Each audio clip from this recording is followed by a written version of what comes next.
আসসালামু আলাইকুম রহমতুল্লাহি ওয়া বারাকাতুহু। আমি আজকে আসছি মসজিদুল নাইম। এটা মসজিদুল আকসার দিকে, পূর্বের দিকে মুখ ছিল।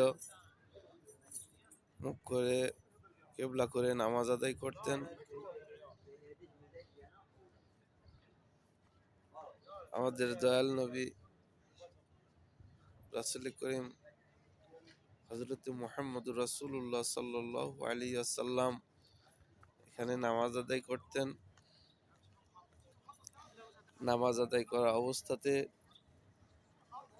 নামাজ সিজদা দিয়ে উপরের দিকে, আকাশের দিকে তাকাতেন। তাকানোর পরে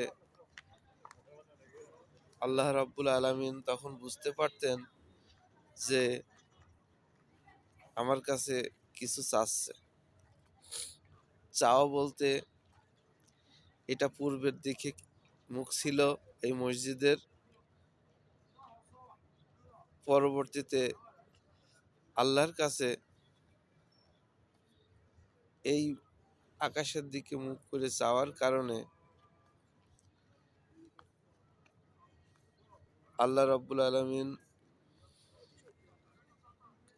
জিব্রাইলের মাধ্যমে ওহী পাঠান এবং এখানে সূরা বাকারার 146 নম্বর আয়াতে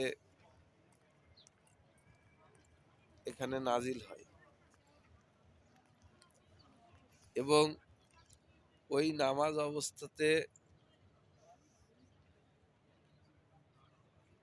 অবস্থাতে পূর্ব থেকে পশ্চিমের দিকে কেবলা হয়ে যান, কাবার দিকে নামাজ অবস্থায় এই মসজিদ ঘুরে চলে যায়। আলহামদুলিল্লাহ, আমার আল্লাহর অশেষ রহমতে এই মসজিদ কেবলার দিকে চলে যায়। এই মসজিদের সেই ইতিহাস আমি সংক্ষেপে তুলে ধরলাম। আসসালামু আলাইকুম রহমতুল্লাহি ওয়া বারাকাতুহু।